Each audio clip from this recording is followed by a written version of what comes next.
been to that. I totally nerded out. I can't help it. I love it. I love Harry Potter. And it's the coolest ride if you haven't been on it. Well, I want to welcome you to Spooky Empire's Ultimate Horror Weekend. I know this is your first visit here. It is. And have you been to Orlando before? I've been once. I came for a concert. But this is the first time I get to actually meet people, which is awesome. Well, look at that. And I know everybody here is excited to have you. Right? Now, there are a lot of people in this room. This is a big room. So I'm sure there's a lot of questions that are going to be asked. And we'll talk about some stuff and, you know, talk about your films and your career. And I'll just pretend you're Dr. Phil. I'm Dr. Phil. I don't like that. I'm sorry. I don't like that. Maybe Phil Donahue. But those are for the folks who are old enough to remember Phil Donahue. You may not remember Phil Donahue. I know Dr. Phil. Oh, there you go. Okay, I'll be Dr. Phil. Okay. Anyways, let's get this thing started. I like your films. I like your films a lot. Thank you. I appreciate that. I know, and one thing that I've always been very curious about is, I know your characters, a lot of the characters that you play are tough-talking women, but deep down inside they have a sense of class. Similar to the class that a lot of the actresses of the 40s, 30s had. Do you have any favorite actresses, or are you influenced by any of those old films, old actresses? Because it does seem like you do have that kind of. Thank you. I really appreciate that. No, if I patterned myself on anybody, it would be Barbara Stanwyck. She did some of the most amazing films of all time. But she was also just an actress who loved. She would do, television, movies, bounce back and forth. And I did a movie called Jawbreaker. And I patterned that character on a movie called Leave Her to Heaven. And it's an actress named Jean Tierney, who's gorgeous. And she was really obsessed with only wanting her husband, and the husband to have nobody else in his life. So he had a kid in a wheelchair, and she pushed the kid off a cliff. He said, "But darling, why did you do that?" She said, "But honey, we needed more time alone." So I based Courtney Shane on somebody who's like, "I don't understand what the big deal is. Someone died. Hello, get over it. We've got things to do." Well, it definitely shows, and just your look and the way you carry yourself on film is definitely. I try to infuse some vulnerability also, even if they're tough. Maybe Conan the Barbarian, she had a little vulnerability too. She was weirdly in love with her father, so I guess that was her Achilles heel. But other than that, I know, isn't everybody? That just didn't sound right. Okay, next question.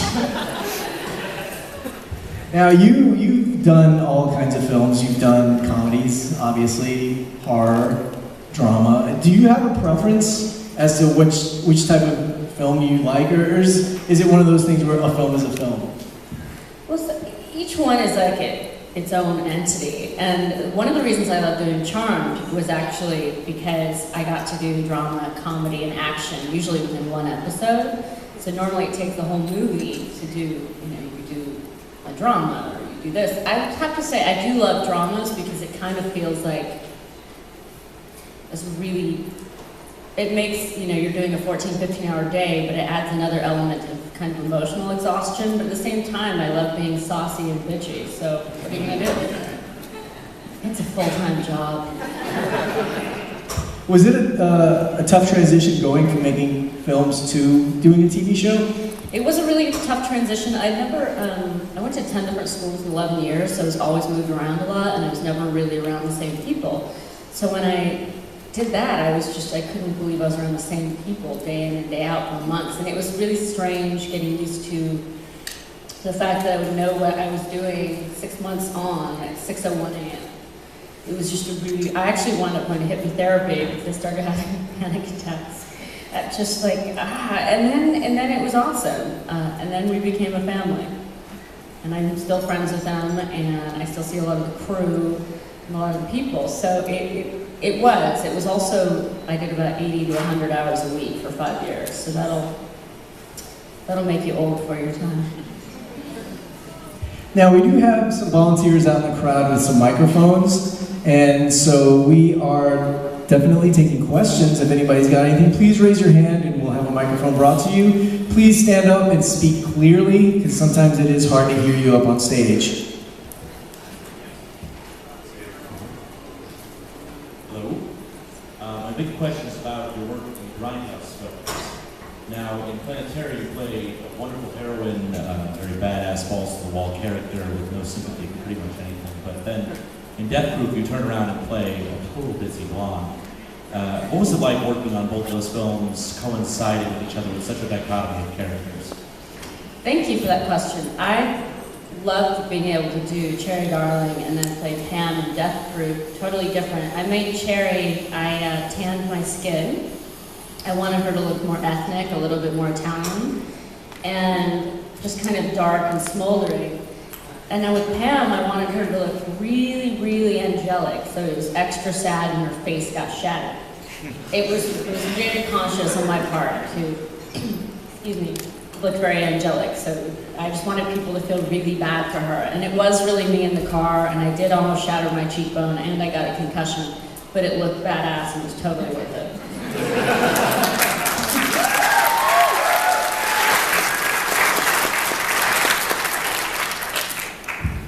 We have someone else in here. Hello. Hi. I do have one question about your death scene screening. And of course, that was not in your head getting crossed onto the dummy, but were you really getting rised up when half your body was out stuck through the garage? That was, yes, that was really me going up and down in the garage door and scream, and it was a full-size standard garage door. So I did that for about 12 hours, and I had bruises from about here to about here, just purple all the way around, but I picked up an interesting ability from that. I learned that I fit through dog doors. And so they actually had to nail my shirt into it so I wouldn't fall through, but that's how I get into my houses. When I'm locked out, I go through my dog, I'm not kidding, I go through my dog door.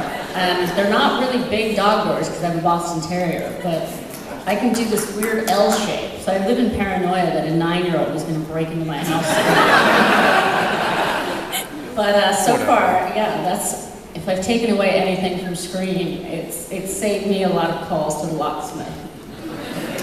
That's interesting. Thank you. You're welcome. Now you just mentioned that you did your own stunt for Scream and as well for the Death Proof, the car. And Planet Terror. And Planet Terror. Do you do most of your stunt work in all your films, or do you? I do. I do about 96% of them. There was a scene where I was being dragged through the woods in Planet Terror, and there were chiggers. So then I thought, well, Dana, my stunt woman, should really have a crack at this. I'm not just nice, I'm evil. No, it was, but it was so fun. I was a ballerina, and I had this kind of little arms and whatever, but my brain is like Scrappy-Doo. I'm like, God damn it, I'm tougher and I'm stronger. So I get hurt a lot. I had 3 surgeries after Planet Terror on my arm. I had part of my elbow bone taken out. I wound up being paralyzed on my right arm except for my 2 little fingers. And it's back to life. But I'm like the reanimator.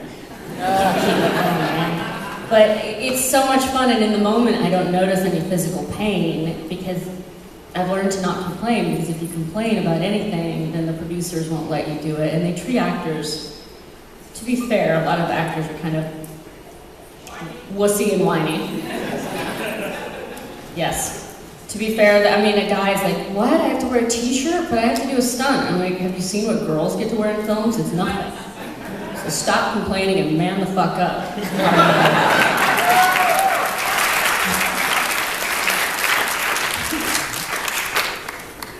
Sorry you had to curse, ladies.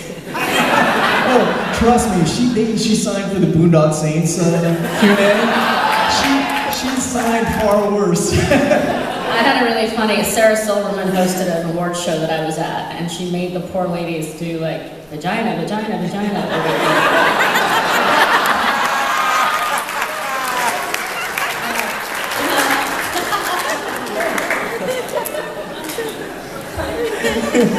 I bet you didn't think you you'll be hearing that word 3 times today. All right, we have any questions out there? Any microphones? Okay, right over here. I see one right there. Hi. So with the diversity of your life, I was so personal. I was wondering what your dreams are like. You know, what you experience there. My dreams for my future, or my dreams at night? At night. Sleep. At night, I have a lot of nightmares, to be honest with you. But I don't know, I go to sleep with the ID crime channel on all the time. They have really, subtle, really soothing voiceovers, but then I'll wake up and it'll be like, the hatchet to her neck. So I do have a lot of violent dreams, but it's my own fault. And I save people a lot in my dreams. I'm always trying to save people from getting killed, so I'm a superhero then too, at least in my dreams. You're welcome. We have someone over here who has a question, and if we can get a microphone to her in the meantime, I'm going to ask you, what would you consider is your breakthrough role out of all the films that you've done? Is there one specific role that you think really put you over the top?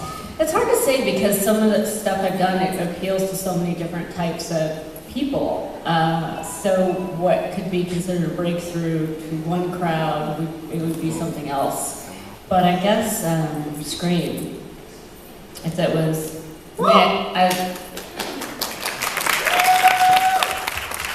it was the first time I kind of started understanding what the acting world was, because I was never trying to be an actor, it was really accidental. So when I did my first movie, The Doom Generation, I didn't understand what the hell was going on. And Scream, I kind of started getting it, and I started understanding, the public aspect of it, and so I would say that one, I guess, yeah. And got to work with, I thought everybody was going to be like Wes Craven, and they weren't. But he is a one-of-a-kind original, and I hope you all get to see him someday because he is the loveliest man. He's so smart. Hopefully we'll get him here one day. Maybe you can put in a good word for us. I will. Do you have a question over here? Yeah, I have a quick question. I was really happy to see you in Conan, and I was really looking forward to seeing you in some other projects. And I really wanted to know what are your current projects, what do you have upcoming? Well, upcoming, I've taken a little bit of time off because I'm developing something to direct myself. And I'm really excited about that. I'm not going to be in it. Thank you. There are far more women in Congress than there are in the Directors Guild. And, something like a 10-to-1 ratio.